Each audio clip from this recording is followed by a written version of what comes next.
So here's a little story for you. Last night, like really late, probably around 10:30, I got called into my parents' room, and crying wasn't on the program.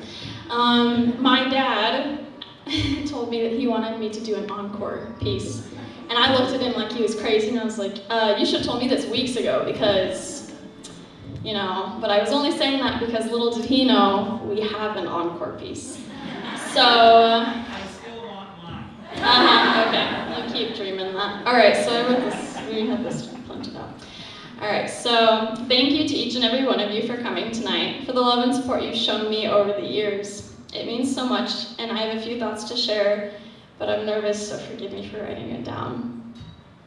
It is bittersweet for me to come to the close of this chapter of my life, and I think the same could be said by my parents.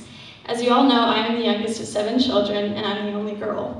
Our family is loving and loyal, but we are so large and loud, and it was all my folks could do to counteract us children's craziness with a touch of culture. The beginning of that effort is an interesting story that bears repeating. Over 30 years ago, while my parents were living in Japan, a couple hosted my folks for dinner, and after dining with this husband and wife, they delighted them with an informal musical performance, the husband on the violin and the wife accompanying on the piano. That experience made an impression on my folks, and they decided that music would be an excellent forum for developing and refining their growing brood. Wow, I need to go back to English, obviously, graduation wasn't enough. Okay, so down to the nearest musical shop they went to pick out a violin for my oldest brother, Blaine, barely 4 at the time. Now, Blaine would tell you that they tricked him into playing violin. I think we can all say that. But the fact is that violin and several more would be passed down from one to the next, all of us conscripted into the culture war that would be musical development in our home, and it was truly a fight. We have some stories for that one.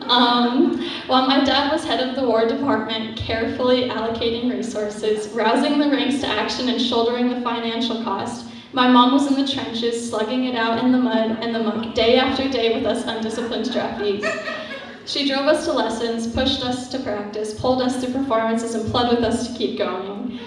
Thank you to both of you for fighting the good fight. We are eternally grateful, even if we unceasingly grumble still as you invite, volunteer, us to perform. While tonight is centered on my musical performance, it truly is the capstone to your decades-long labor of love.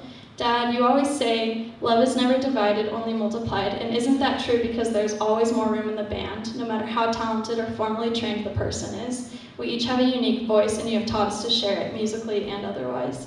To quote the words of Jeffrey R. Holland, on those days when we feel a little out of tune, a little less than we think we see or hear in others, I would ask us to remember it is by divine design that not all the voices in God's choir are the same.